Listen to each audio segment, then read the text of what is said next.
Buenas tardes, yo soy Carlos Hernández Pérez, soy médico adscrito al servicio de hematología del Centro Médico Nacional Siglo XXI en el Hospital de Especialidades. Estoy a cargo de la clínica de síndromes de falla medular. Entonces, agradezco primeramente a la Agrupación Mexicana para el Estudio de la Hematología por la oportunidad de estar el día de hoy con ustedes. Y segundamente para poder platicar en relación a este tema que es tan relevante, que es la situación del tratamiento que a veces suele ser complejo de los síndromes mielodisplásicos. Vamos a iniciar con el caso clínico. Se trata de un paciente masculino de 29 años de edad, con un peso de 108 kilos, inició su padecimiento con pancitopenia grave, requiriendo de transfusiones. El aspirado de médula ósea mostraba displasia trilineal con 13% de blastos y citogenética diploide normal. Se concluye el diagnóstico de síndrome mielodisplásico. La pregunta es, ¿cuál es el riesgo pronóstico del caso?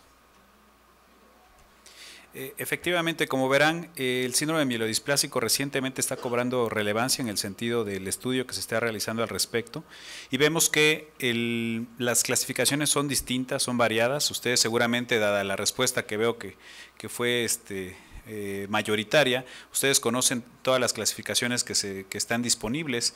Efectivamente corresponde a todas las anteriores, pero ya veremos cuál es la que nos aportaría la mayor utilidad clínica para nuestra práctica diaria. Se reevalúa el caso durante el protocolo de trasplante. Decíamos que era un paciente joven, menos de 30 años. Se concluye el diagnóstico de síndrome mielodisplásico tipo citopenia refractaria con displasia multilinaje. Se evaluaron 2% de blastos, se realizó citometría de flujo y se corroboró esta situación. Se consideró entonces de riesgo IPSS revisado intermedio. Sin embargo, no tuvo donador relacionado a HLA compatible. La pregunta es, ¿cuál es su conducta terapéutica? Número 1, trasplante no relacionado de cordón umbilical. 2, quimioterapia intensiva, 7-3, citarabina y antracíclico. 3, terapia hipometilante con azacitidina. 4, realizar estudio molecular para las moléculas que ahí se mencionan. O 5, iniciar citocinas estimulantes con ciclosporina y danazol además. Bueno, definitivamente que este es un paciente de riesgo intermedio. Justamente ese es el grupo en el que los pacientes a veces es difícil identificar cuál será la mejor estrategia de tratamiento. Es decir, ni es riesgo bajo ni es riesgo alto. Entonces ahí nos quedaría la situación. El trasplante no relacionado de cordón umbilical sería una opción definitivamente que habría que considerar dada la edad del paciente. Sin embargo, hay que considerar que pesa 108 kilos. La factibilidad, y sobre todo en nuestro medio, de disponer de las unidades suficientes de cordón umbilical, aun cuando no fueran 100% compatibles, definitivamente que es baja, es pobre. Definitivamente que sería una buena opción, pero no sería tan útil. Quimioterapia en este contexto ya veremos que no es tan adecuado. La terapia hipometilante en riesgo bajo o riesgo intermedio inclusive no ha sido tan útil como lo ha sido en el riesgo alto. Ya veremos que el riesgo intermedio pudiera incluir pacientes de riesgo alto. En realidad el estudio molecular sería útil, pero en el sentido de ver que este paciente en realidad no corresponde al riesgo intermedio, es decir, como se considera actualmente como bajo, sino que en realidad se trata de un paciente de riesgo alto. El punto está en que estos estudios moleculares no los tenemos de una manera accesible, de una manera tan fácil. Y entonces lo que nos queda, esta es una respuesta más de nuestra realidad, que de lo que en realidad quisiéramos es iniciar estimulantes de colonias, ciclosporina y danazol. Después de 2 años de independencia transfusional con este tratamiento, ojo, reinició con requerimientos, se profundizaron las citopenias sin progresión del síndrome mielodisplásico, se reevaluó la médula ósea, no había progresión. ¿Cuál es su propuesta terapéutica después de reiniciar el requerimiento transfusional? Trasplante HLA idéntico de donador no relacionado, globulina antitimocito, quimioterapia intensiva, terapia hipometilante con azacitidina o lenalidomida. Estaríamos hablando entonces que la mejor estrategia en este paciente, dada la edad, dadas las características, y como ya veremos, el trasplante HLA idéntico de donador no relacionado está estableciéndose recientemente como una opción que tenemos que considerar.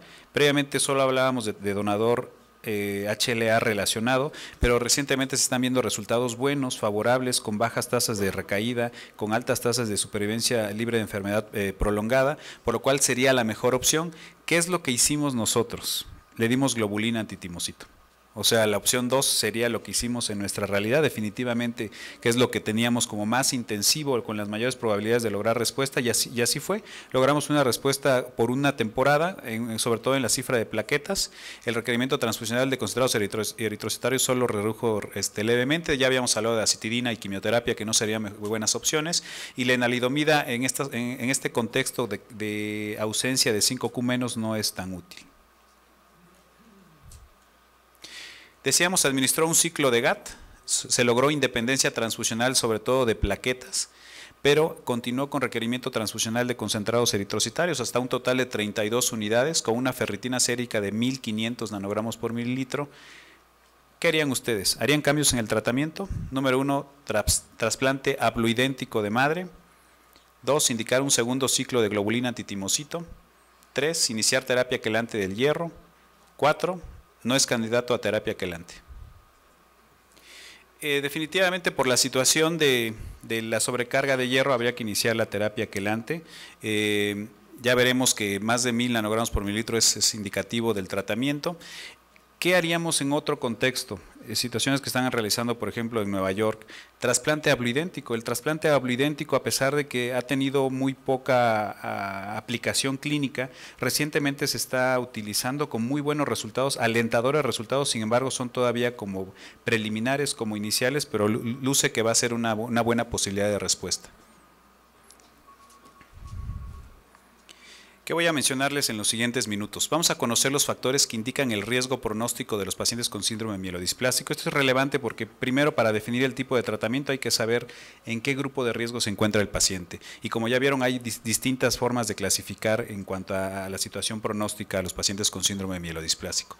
Vamos a identificar las estrategias de tratamiento en el síndrome mielodisplásico, tanto el de riesgo bajo como el de riesgo alto, y vamos a establecer el panorama terapéutico individualizado a un paciente con síndrome mielodisplásico.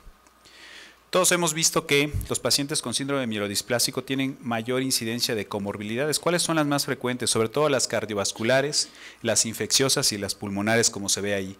En esa gráfica, en color azul se ven los pacientes que reciben transfusiones, como la incidencia en todos los casos, lo azul siempre se ve mayor.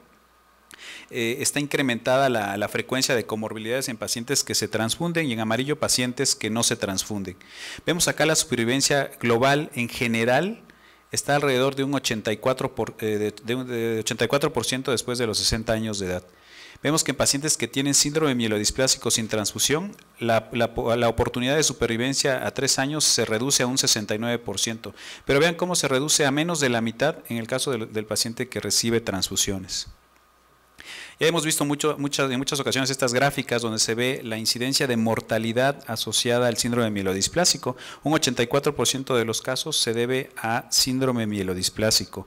Y cuando seleccionamos a este 84% de los casos, vemos que la mayoría de las veces o es por infección la causa de la muerte, o es por progresión a leucemia amiloide aguda, o es por hemorragia. Entonces ya estamos identificando cuáles son los puntos en los que debemos incidir en el paciente: reducir las infecciones, reducir la progresión a leucemia amiloide aguda y reducir la situación de hemorragias. Y de este lado vemos cómo en diferentes décadas se ve que las complicaciones, algunas han ido en reducción, pero vean acá, por ejemplo, complicaciones hematológicas han ido en incremento en los últimos años y las complicaciones infecciosas han ido en reducción. Seguramente acá tiene que ver el efecto de los antibióticos, de las citocinas estimulantes que han disminuido la frecuencia de infecciones. Sin embargo, acá, por las nuevas terapias que están prolongando la supervivencia, estamos viendo que las complicaciones de progresión hematológica son ahora más frecuentes.